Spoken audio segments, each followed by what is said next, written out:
Friends, நீங்க பார்த்துட்டு இருக்கிறது கொரோனா பேட்ச் யூடியூப் சேனல். நான் உங்களோட டொனால்ட். இன்னைக்கு இந்த வீடியோல என்ன பண்ண போறோம் அப்படின்னு பாத்தீங்கன்னா, என்ன பண்ண போறோம் அப்படிங்கறதோட என்ன பார்க்க போறோம் அப்படிங்கறத சொல்லிடுறேங்க. இந்த வீடியோல நம்ம என்ன பார்க்க போறோம் அப்படின்னா, நேத்து வந்து நம்ம டிடிஎஃப் வாசன் அண்ணன் நடிச்ச ஐபிஎல் படம் வந்து ரிலீஸ் ஆயிருக்கு. அந்த படத்தோட ரிவ்யூ தாங்க பார்க்க போறீங்க.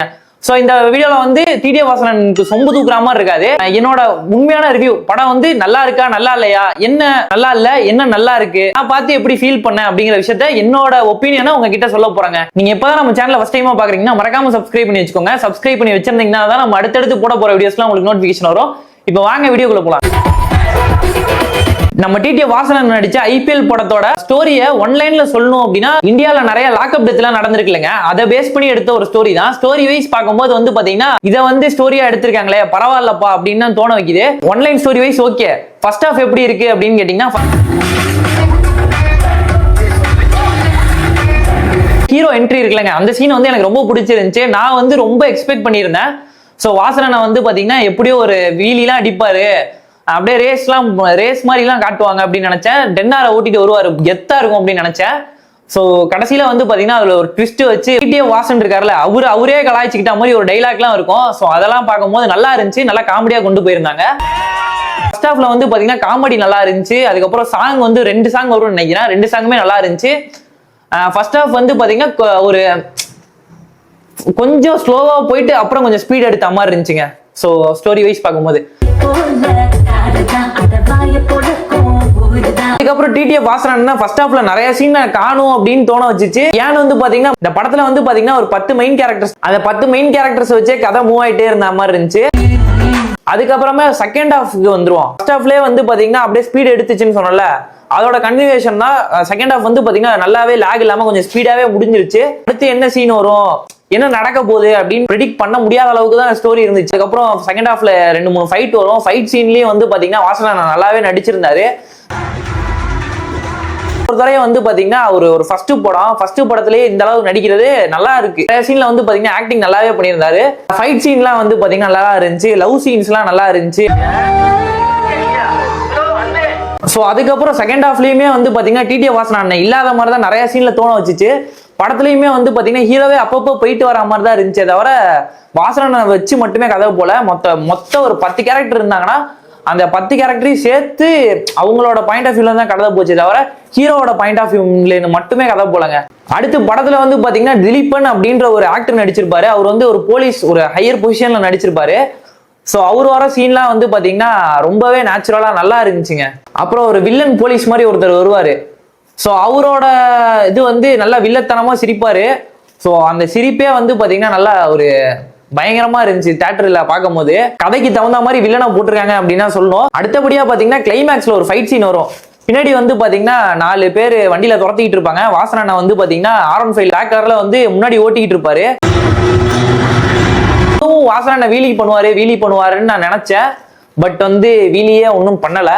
ஸோ அது வந்து ஒரு டிசப்பாயின்மெண்டா இருந்துச்சு. என்ன மாதிரியே என் கூட வந்து படம் பார்த்தாங்கல்ல, ஸோ அவங்களும் அதான் சொன்னாங்க, இந்த சீன்ல வந்து வீலி பண்ணுவாருன்னு எதிர்பார்த்தோம், ஆனா அது பண்ணல அப்படின்னாங்க. ஸோ வில்லனுங்கெல்லாம் வந்து பாத்தீங்கன்னா வீலி பண்ணிட்டு வராங்க, துரத்திக்கிட்டே அப்படி வீலி பண்ணிட்டு வரானுங்க. ஆனா வாசனா நல்லா வீலி பண்ணுவாரு. ஸோ அவர் வந்து வீலி பண்ணாதது ஒரு டிசப்பாயின்மெண்டா இருந்துச்சு. ஸோ அந்த சீன்ல எக்ஸ்பெக்ட் பண்ணி இல்லாத மாதிரி ஒரு ஃபீல் இருந்துச்சு. படத்தோட கிளைமேக்ஸ் என்னன்னா, லாக்அப்ல வந்து ஒருத்தர் மாட்டிக்கிறாருல, அவர் லாக்அப் டெத்ல போலீஸ் ஸ்டேஷன்லயே செத்துட்டாரா இல்ல அவரை காப்பாத்திட்டாங்களா அப்படிங்கிறது தான் கதை.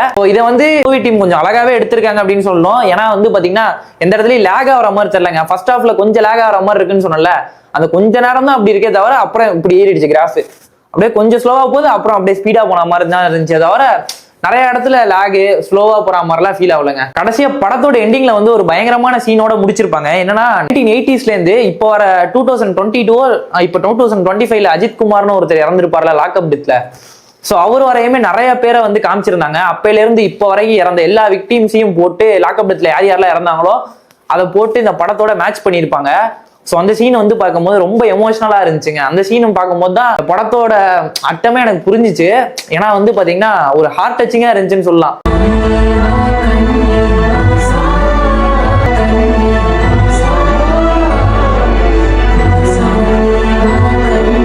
நான் வந்து ஒரு உண்மையை சொல்லணும்னா, படம் ஆவரேஜா இருக்கும், ஏன்னா வந்து ஃபர்ஸ்ட் படம் நிறைய பேர் ட்ரோல்லாம் பண்ணிட்டு இருந்தாங்க. ஸோ அதை பார்த்துட்டு வந்து படம் ஆவரேஜா தான் இருக்கும் அப்படின்னு நினைச்சு தான் பார்க்க போனேன். போனாரு R15 3வது கீழ தான் போனாரு. அது பிரச்சனை இல்லை, நாங்கள் அது நார்மலாக டிஓலே போயிடுவோம். நாங்கள் R15 மெயினாக அதை டேக் பண்ணு இன்ஜின் நாங்கள் வந்து வேலை பார்த்துக்கிறோம். ஸோ பார்த்ததுக்கப்புறம் அந்த ஸ்டோரி வந்து லாக்அப் டெத்து அது ரிலேட்டடாக போகும்போது ஒரு எமோஷ்னலாக இதாகி படம் வந்து நல்லா இருந்துச்சுங்க.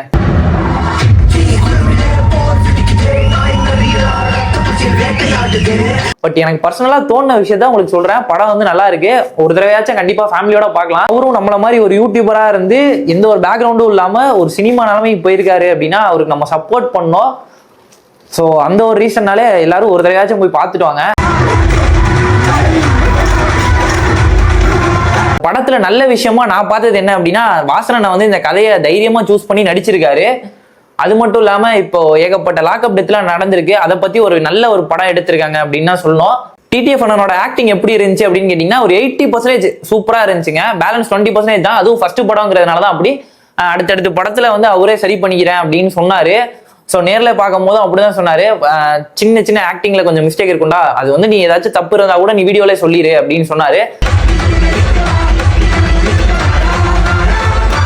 நான் வந்து படத்தை பார்த்து முடிச்சுட்டு வாசனன்ட்டே போயிட்டு சொல்லிட்டேன். இப்போ நான் உங்ககிட்ட என்னென்னலாம் ரிவ்யூவா சொன்னனோ அது எல்லாத்தையுமே வந்து பாத்தீங்கன்னா வாசனன்ட்டே சொன்னேன். நான் ஆவரேஜா இருக்கும்னு நினைச்சுதானே படத்தை பார்க்க வந்தேன். பட் வந்து படத்தை பார்க்க ஆரம்பிச்சதுக்கு அப்புறம் படம் நல்லா இருந்துச்சு, ஸ்டோரி நீங்க நல்லா சூஸ் பண்ணிருக்கீங்க அப்படின்னு சொன்னேன். அண்ணன்ட்டே சொல்லிட்டேன். ஆனா 80% ஆக்டிங் நல்லா இருந்துச்சு, பேலன்ஸ் 20% தான் அப்படின்னு சொன்னேன். அதுக்கு வந்து பாத்தீங்கன்னா அண்ணனே வந்து ஃபர்ஸ்ட் படம்லடா தம்பி அப்படிதான்டா இருக்கும், அதுக்கப்புறம் நான் போக திருத்திக்கிறேன்டா அப்படின்னு சொன்னாரு. ஸோ இதெல்லாம் தாங்க அங்கே நடந்துச்சு. ஃபைனலா வந்து பாத்தீங்கன்னா என்னோட ரிவ்யூவை கொடுத்துட்டேன்.